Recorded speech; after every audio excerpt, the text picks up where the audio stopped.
तकदीर बदलने से पहले हमारे अंदर सोच बदलनी होगी।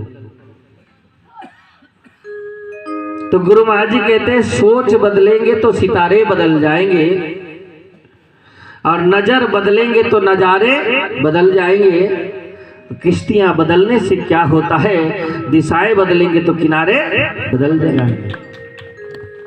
हमारी दिशाएं कहाँ हैं, हमें बदलना होगा। हमारे हृदय के अंदर अग्नि प्रकट करना होगा।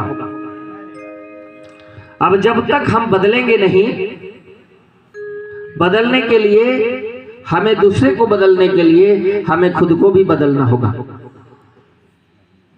और इस बात को हर बार महाराज जी बोलते हैं, गुरु महाराज जी, कि रावी की रवानी बदलेगी, सुतलज का मुहाना बदलेगा। अगर हम और आपके सोच में जोश रहा तो तस्वीर का जमा बदलेगा।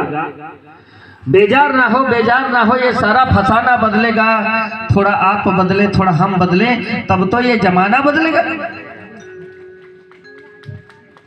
मेरे भाइयों बहनों, बदलना होगा। कैसे बदलेंगे?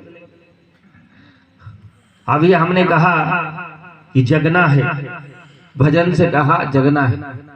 सभी तो जगे हुए, लेकिन जगे हुए को जगाना कैसे जगाया जाता है? हम शरीर से जगे हुए हैं, लेकिन हम आत्मा से सोए हुए। इसलिए वो जगाने के लिए परमात्मा आते हैं, और वो डंका के चोट पे कहते हैं कि आप अपने अंदर से जगो।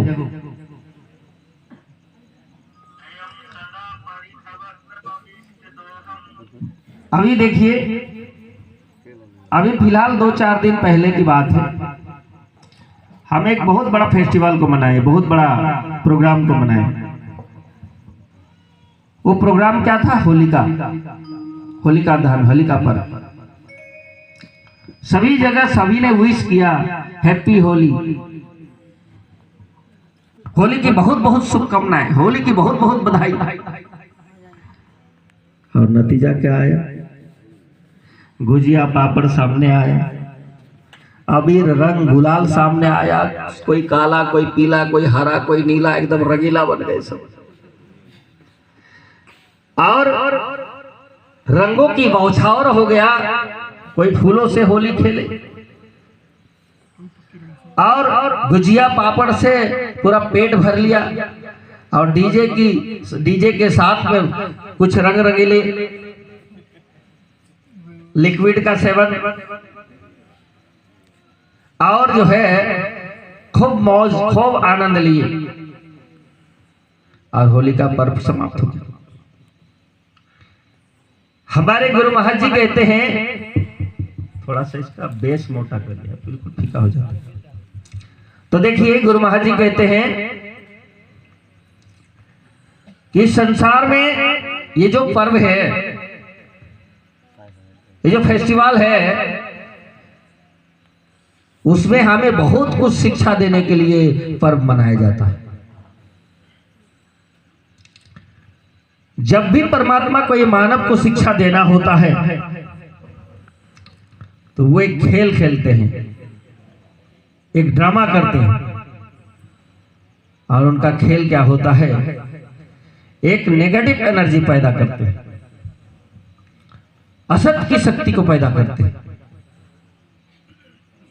नेगेटिव ऊर्जा यानी कि बुराइयों की शक्ति। अगर खेल होगा तो 2 दल होगा, तभी तो खेल होगा। और एक पॉजिटिव एनर्जी, सकारात्मक शक्ति प्रकट करते हैं।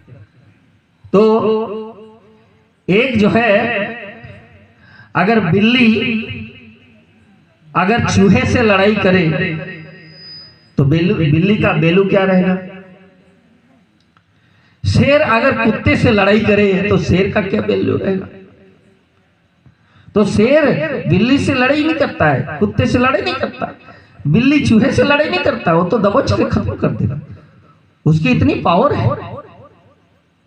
तो परमात्मा एक नेगेटिव ऊर्जा प्रकट करते हैं, तो वो नेगेटिव ऊर्जा एक चूहे की बराबर होती है, कुत्ते की बराबर होती है, और वो तो एक शेर से भी महान है, तो वो उनके साथ फेस टू फेस लड़ने के लिए नहीं जाते, तो उसके सामना करने के लिए पॉजिटिव एनर्जी प्रकट करते हैं।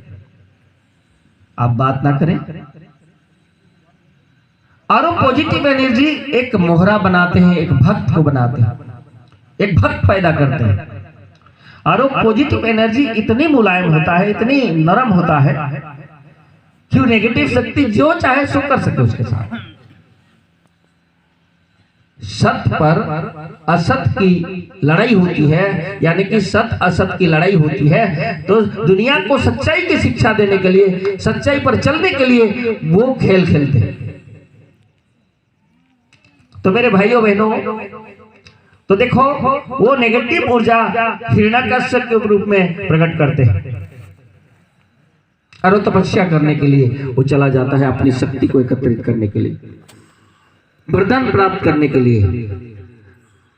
तो उस वक्त उसके लिए, उसके जो तपस्या का डर इंद्र महाराज को होता है, और वो सोचता है कि अगर ये हिरण्यकश्यप तपस्या करके आ गया तो हम सबको बंदी बना लेगा, हमारी स्वर्ग पर अधिपत्य प्राप्त कर लेगा। तो इसकी कमजोरी क्या है? तो उनकी धर्मपत्नी रानी को किडनैप कर लिया, यानी कि अपहरण, ताकि उसके गर्भ में जो बालक पैदा है वो भी उस नेगेटिव ऊर्जा का ही परिणाम है। तो दो मिलेंगे तो हमें बहुत परेशान करेंगे, तो हम इसको पहले ही खत्म कर देंगे, बाद में वो आएगा तो उसको खत्म कर देंगे। जब उसको ले जा रहा था तो इस समय संत महात्मा यानी कि संत नारद जी मिलते। संत नारद जी कहते हैं कि इंद्र तुम इतना नीच हो जाएगा, मैं जानता नहीं था, क्योंकि तुम हिरण्यकश्यप से तुम्हें लड़ाई है, ये आबला से क्या है तुम्हारी? तो कहा महाराज आपको पता नहीं है कि ये उसकी शक्ति है, अगर ये हम किडनैप कर लेंगे तो वो हमारे आगे घुटना टेक सकता है, इसके कोख में पलने वाला बच्चा भी तो उसी की शक्ति है, तो हमें परेशान करेंगे। तो उतने में वो कहते कि नहीं, अगर हमारे भावनाएं सही हैं तो हम किसी के दिल को बदल सकते हैं, हमारे मन में पवित्रता होगा, हमारी सोच अच्छा होगा, तो हमारे सामने वाला अगर नेगेटिव सोचने वाला होगा भी, वो भी पॉजिटिव हो जाएगा, वो भी परिवर्तन हो जाएगा। वाइब्रेशन का बहुत बड़ा कमाल होता है, वाइब्रेशन से बदलाव आता है। तो उन्होंने कहा कि मुझे इनकी जो है मेरे को दीजिए, ये इसी का बेटा इसी का दुश्मन बन जाएगा और मैं इसको भक्त बना दूंगा और यही अपने बाप का बगावत करेगा। और कयाधु को ले जाते हैं और वहां पर संत महात्मा सत्संग सुनाने लग जाते हैं। देखिए 3 संस्कार बालक के अंदर होता है, एक तो पूर्व संस्कार होता है, और एक माता पिता का संस्कार होता है, और एक परिवेश का संस्कार होता है। अगर पूरा संस्कार गड़बड़ है तो माता पिता का संस्कार भी अच्छा होगा, लेकिन वो भविष्य में वो गलत ही होगा, जैसे कंस।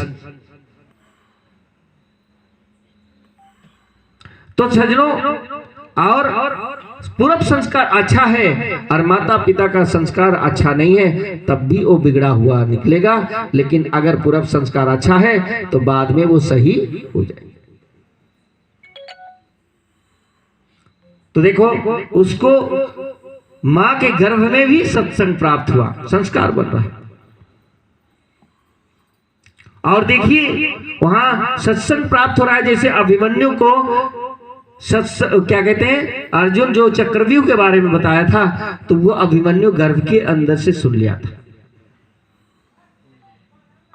इसीलिए जब अंदर हो उस समय संस्कार अच्छा पड़ जाए तो भक्त पैदा होता है। इसलिए हमारे जगजननी माता जी कहा करती, नारी निंदा मत करो, नारी शक्ति की खान, और नारी से पैदा हुए ध्रुव प्रहलाद रामकृष्ण समा। तो उनके घर में संस्कारी होंगे तभी तो ध्रुव प्रहलाद और रामकृष्ण बने। अगर वो राम जिस घर में पैदा हुए उस घर में अगर एक दूसरे का व्यवहार अच्छा नहीं होता, कलह होता, गाली गुलज करते, तो भगवान राम इतना महान कैसे बन जाते? ध्रुव प्रहलाद के अंदर, उसके घर में अगर ध्रुव प्रहलाद अगर उसके पिता के घर में ही रहता, अगर संत के घर में नहीं आते, यानी कि उनकी मां नहीं